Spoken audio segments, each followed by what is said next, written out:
Hello, friends! Today, I will tell you about the cartoon Megamind versus the Doom Syndicate. Not long ago, Megamind was a villain terrorizing Metro City. But then, he defeated his main enemy Macho Man, and he got bored. He had to create a new enemy for himself, who became a villain more serious than Megamind. However, Bluehead found the strength in himself and defeated Titan, after which he became the new hero of Metro City, replacing Macho Man, who retired. In the fight against evil, Megamind was helped by his faithful servant and TV news journalist Roxanne Ricci. A very long time has passed since then, 2 whole days, and Bluehead has already gotten used to the role of a hero. He and his minion tracked down the Go Fish gang to prevent a robbery of the ocean area. The bandits tried to steal a rare diamond fish, but Megamind and his minions stopped them. True, they first had to confront Shark, and then use her to arrest the fishermen. By acting heroically alongside his master, the servant began to feel his own importance and wanted Megamind to recognize him as an assistant, not just a servant. Meanwhile, Roxanne was gradually losing interest in her work. She still made stories, but she didn't enjoy it anymore. She wanted more. A girl named Keiko Merida, who organized the Megamind fan club, already had 500,000 subscribers to her page. She came to the ceremony of handing over the key to the city to its new protector. Here Keiko chatted with Roxanne, and then went to film a new story. During the speech, Megamind did not mention the servant with a single word, and he became sad. He shared his worries with Roxanne, and she advised him to tell Senegalovi everything that was on his mind. And while he and Roxanne were chatting, Keiko approached Megamind and offered to help him with superhero matters. He refused, but took the fan club badge that the girl handed him. In return, he gave her a flashbang. After the ceremony, the servant asked Megamind for a promotion. He wanted to become the hero's assistant, but Senegalovi saw him as just a servant who had to wash socks and repair robots. So the lackey pretended to want to leave, and Megamind pretended to let him go. In the end, neither of them wanted to give in, and the inseparable couple broke up. And while they were chatting, Megamind's former comrades in the evil business were planning their escape from prison. Lady Doppler, Lord Knight of the Night, Pierre Naper, and the Giant were part of an organization called the Doom Syndicate. They were waiting for their leader's signal to leave the prison. And seeing how Megamind became a hero, they escaped and went to him. He promised that after the capture of Metro City, the second wave of his evil plan would begin. Meanwhile, Senegalovi suffered from his own helplessness. He was unable to even cook himself breakfast and called Roxanne for help. The villains from the Doom Syndicate followed her. Before Megamind turned good, he decided to get rid of his accomplices and lied to them that he had a supervillainous plan that required his colleagues to lie low for a while. He said that he would signal the Syndicate when this plan could be put into action. And so they came, thinking that giving the Metro City key to Megamind was the signal to escape. The Senegalovi had to wriggle out of it. He told Roxanne how it was that the Syndicate members thought he had a plan, and then asked her to play along. Roxanne pretended to have also gone over to the evil side. Megamind was trying to figure out how to defeat his former colleagues. It was dangerous to tell them the truth about his becoming good, because in that case the Syndicate members would kill him.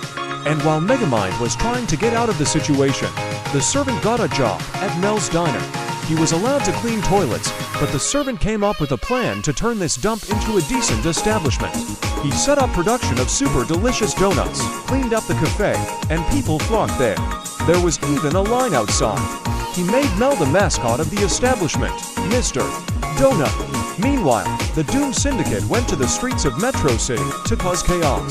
They smashed and blew up everything in their path, and Megamind trailed behind, trying to talk them out of their evil ways. While no one was looking, he ordered his robots to clean up the destruction left by the Syndicate. Only the omnipresent Keiko was in his way. Bluehead managed to get rid of her for a while, but then his evil colleagues demanded that he rob a bank like in the old days. Megamind agreed, but the bank employees greeted him with smiles, and he did not want to upset them. Keiko came to the rescue. She said she was recording a training film on how to act during a robbery, and everyone in the bank was supposed to play along. Despite the show, Lady Doppler, who was waiting outside with the rest of the villains, began to suspect that something was wrong with Megamind. She thought he was acting strange. At this point, the mayor of Metro City was panicking. He had no idea what to do with the new team of villains. He asked Roxanne Ricci for help, and she told him how to restore order. She told the mayor to trust Megamind because he had a plan to defeat the syndicate. Returning to his villainous, that is, now heroic lair, Megamind lay down to rest. However, his former comrades threw a party, inviting the most dangerous people from all over Metro City. They also called in a gang of fishermen who had recently escaped from prison. Seeing this ridiculous trio, Megamind realized that they could tell the syndicate that he was no longer a villain, which meant they needed to distract the crowd somehow. He ran out onto the dance floor and rocked it. The Go Fish gangsters, of course, tried to expose Megamind, but he used his weapon to turn all three of them into ice cubes. He then put them in his belt pocket. The next morning, the syndicate members demanded that their leader tell them about the second phase of the evil plan he was about to implement. Megamind actually had such a plan. He borrowed it from Ultron, though. He was going to surround Metro City with a force field and then transport it to the moon. Bluehead even installed rocket engines under the city. All that was left was to press the launch button. Having descended into the observation room, Megamind pretended to have forgotten the password to the launch control unit and was about to leave, but Lady Doppler latched onto him with her suspicions. Megamind managed to wriggle out of it again. Then the syndicate gave him a condition. They had to launch Metro City into the sky by the end of the day. Bluehead realized that he needed the help of a minion.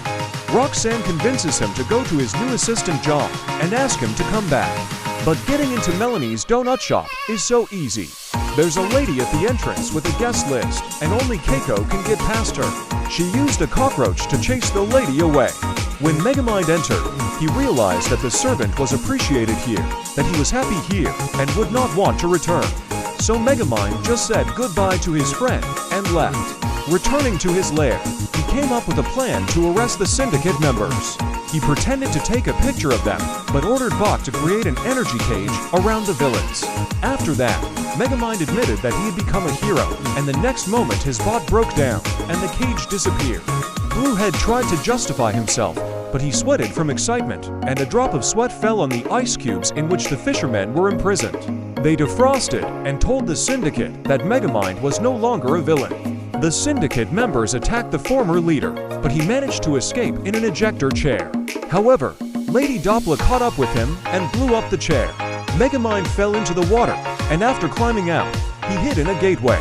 The syndicate members tried to break down the doors of the control room to launch such tracers to the moon. However, it was not easy to do. Megamind was depressed because of his defeat. But Keiko and Roxanne did not lose their enthusiasm. It turned out that Keiko had hidden a tracking device in the fan club badge. Thanks to it, she and Roxanne found a friend and breathed new strength into him. Then a servant appeared who also decided to help the old master. He realized that Megamind considered him a friend and equal. They devised a plan to distract the Doom Syndicate from the control room and infiltrate it to disable the console. Megamind would be the distraction because the Syndicate wanted to kill him. At this point, the minion will crawl through the ventilation into the control room and disable the remote. But there's one problem. He and Megamind have created a very sophisticated security system, so getting into the lair through the ventilation won't be easy. To buy everything they need to save Metrocity, the heroes go to Megamarket. While they are preparing to invade the lair, the villains break down the door to the control room and press the button. Preparations for launch begin, but Megamind manages to distract them. He and Roxanne wait outside for the Syndicate members while the minion makes his way through the ventilation shaft. He loses his robotic body in a battle with the building's security system, but still manages to reach the control panel. Here he is met by the Go Fish gang, and because of them, the minion fails to stop the launch. In a fight with the Doom Syndicate, Megamind and Roxanne run out of ammo and get separated. Part of Metrocity slowly rises into space, and the mayor begins to panic again. Roxanne and Keiko come to his aid. They tell what the police, firefighters, and doctors should do. When the rescue services were organized, the girlfriends took one fire truck and went to save Megamind. Metrocity had already risen quite high when the servant overpowered the fishermen and stopped further ascent. The city began to fall, causing the blue-headed man to worry. He sent a robotic parrot to help his minion, which his friend had long dreamed of. The parrot doused the minion with water, and he tried to restart the engines so that Metrocity would not turn into Meteor City. But the lever got stuck, and he needed help. While he was saving the city, Megamind defeated the villains with the help of Roxanne and Keiko. The girl used a flash grenade given to her by the Blueheads to deal with the knight, and Roxanne slammed him out of the field with a fire truck. Then they came to the servant and started the engines together. Monstrosity was saved, but the mayor was again dissatisfied. He tried to attack Megamind, but Roxanne stood up for him. She decided to go into politics, and in the next mayoral elections, she won the post. Now she, Megamind, the lackey and Keiko became a close-knit team. Meanwhile, the villains were back in prison, where they were visited by Mikio Radley, an evil genius who taught Megamind everything he knows. He intends to make the Bluehead regret that he gave up evil deeds and went over to the side of good.